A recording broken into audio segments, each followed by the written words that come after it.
Charter Local Edition. I'm Brad Pomerantz. We're joined today by Jean-Pierre Wolff. He is the Vice President of the Coastal San Luis Resource Conservation District. We welcome you back on the program. Before our viewers, could you describe what an RCD is?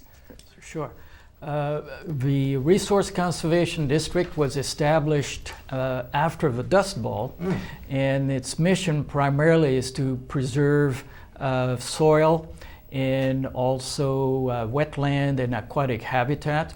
So when we're talking about conservation, right, it's preservation, conservation, and also in some instances is taking outer lands and convert them into preserves. And your position is elected or appointed? It's an elected position. Oh my, okay. In large cities, you go through a public election process with a ballot. Got it. Within local cities. In small communities or counties, you're basically appointed by the Board of Supervisors. I see.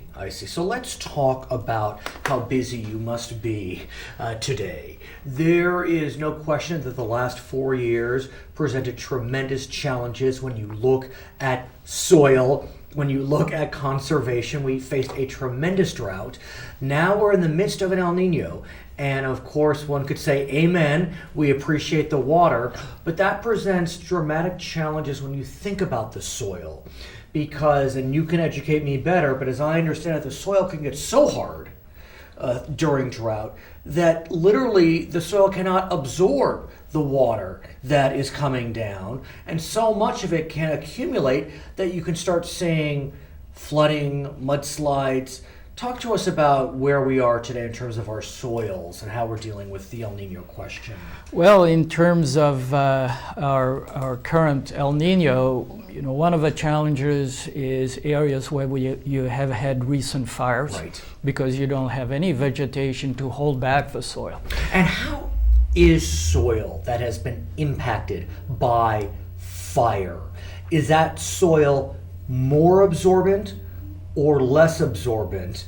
Because I have heard that if the soil is left as is and there's no clear cutting, it actually can be of benefit to the environment. Is that accurate? Well, in a certain area, yes, okay, because you actually have a certain amount of carbon benefits, right, to the soil. And it's a matter of fact, in some countries you would clear cut and you would burn in order to produce fertilizer. As a rejuvenation? As a rejuvenation. But in our particular instance, the problem is erosion. It's not in as much a concern of infiltration, which will occur in a flat area. That would be the groundwater absorption. Right.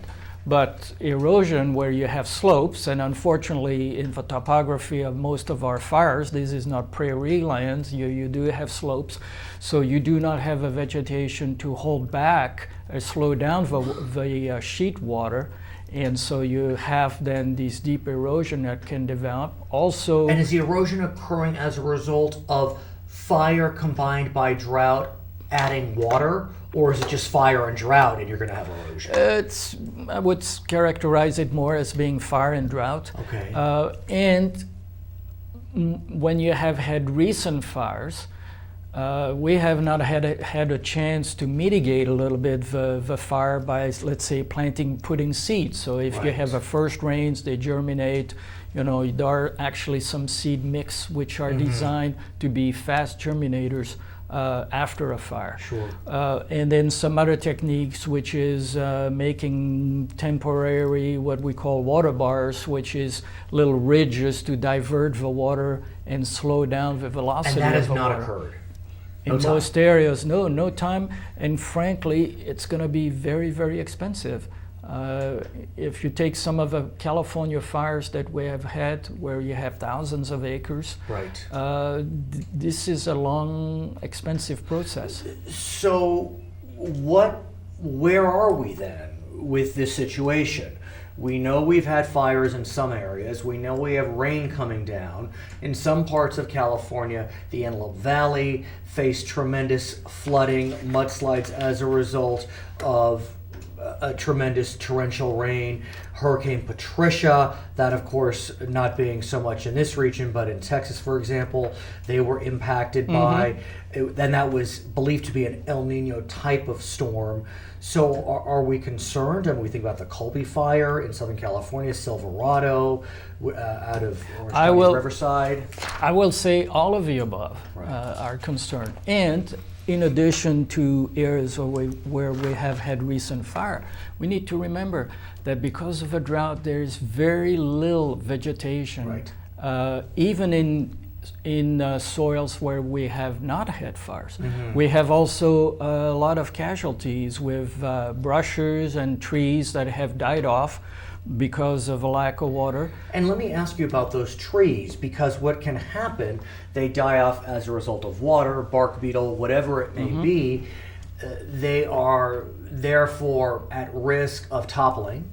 And if they topple, how will that impact a possible mudslide or torrential rain? How does that play out?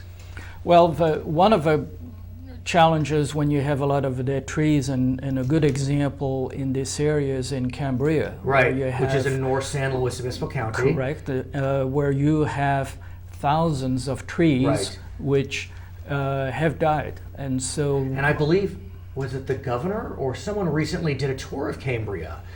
There was actually, it was part of a governor's office. I think there was a helicopter tour. Yeah, to look at the trees and see. And it was actually quite, and there's some film footage that I think we have some pictures. Are quite shocking to see, the devastation. And of course the problem there is that when you do have these dead trees, you have to also come up with solutions in order to allow new young seedlings, to... But is the best approach to remove the tree when you consider that we're in the midst of an El Nino, or is the best approach to let nature work itself out?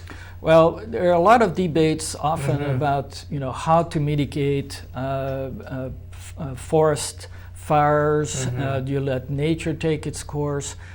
In these instances where you have to look at it, prioritize as if there is a imminent danger to habitants and in livestock, residents, then you certainly want to prioritize. Crops, for example, I know that you work in the wine industry. A lot of folks on the Central Coast work in agriculture.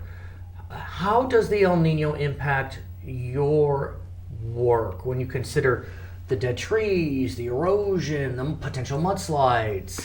Well, for one thing, in anticipation of El Nino, and I will say in parentheses that I think that this year the preparedness for El Nino has been much better than previous years. Good to hear. Because I think the 4 years of drought have really created quite a bit of an awareness. And so everybody's looking forward to this rain, and I think the news media has done a very good job, in alerting people, educating people about the upcoming El Nino. So I think that people are a little more prepared, and specifically in agriculture, for example, with viticulture, most growers have seeded cover crops between the rows. In order to reduce potential erosion. I'd like you to come back and you can give us another update if you can. Sure. His name is Jean-Pierre Wolff. He is the Vice President of the Coastal San Luis Resource Conservation District. My name is Brad Palmer, and stay safe, stay dry. This is Charter Local Edition.